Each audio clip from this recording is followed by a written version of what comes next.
নমস্কার বন্ধুরা, আপনাদের সবাইকে স্বাগতম আমার আরো একটি নতুন ভিডিওতে।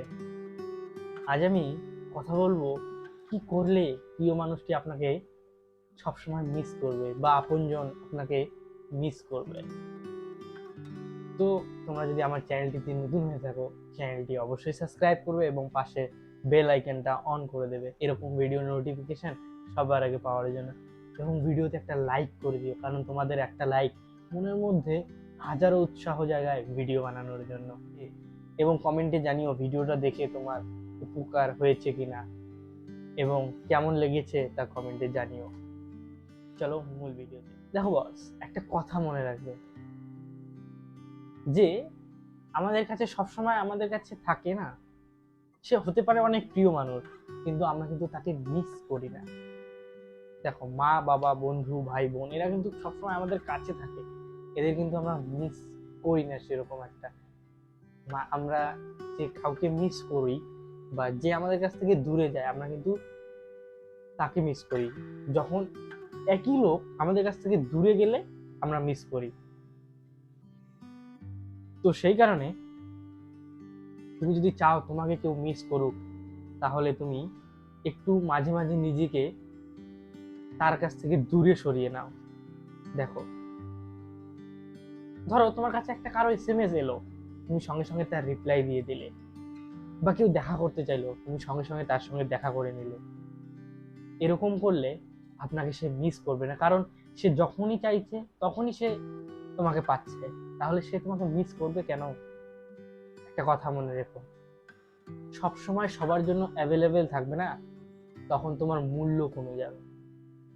তাই তুমি যদি চাও যে আমাকে কেউ মিস করুক, তাহলে তার কাছ থেকে নিজেকে সরিয়ে রাখো একটুর জন্য। আবার এতটা সরিয়ে রেখো না যে নিজেদের মধ্যে একটা দূরত্ব তৈরি হয়ে যায়, এরকমটা করো না।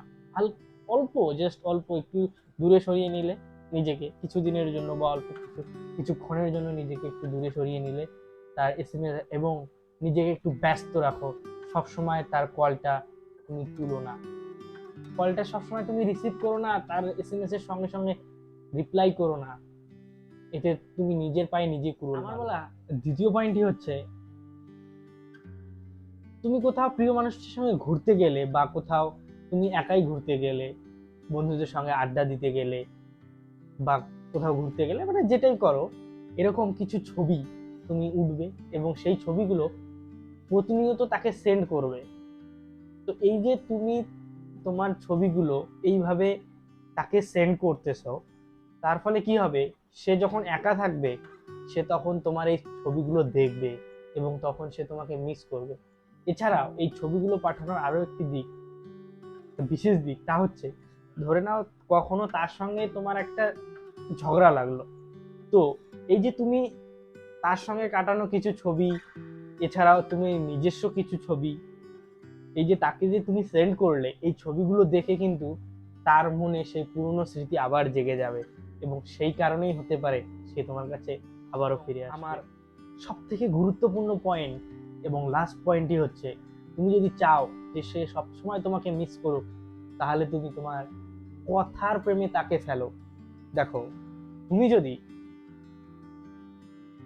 ভালো করে সুন্দরভাবে কথা বলতে পারো, তাহলে এমন হবে যে সে তোমার সবসময় তোমার কথা শুনতেই চাইবে। দেখো বাস, তোমার সৌন্দর্য, টাকা কিংবা অন্যান্য বিশেষ কিছু গুণ দেখে কেউ যদি তোমাকে পছন্দ করে বা ভালোবাসে, তার থেকে অনেক গুণ বেশি ভালোবাসবে যখন তুমি তাকে তোমার কথার মাধ্যমে, তুমি তাকে তার কথার প্রেমে ফেলতে পারবে।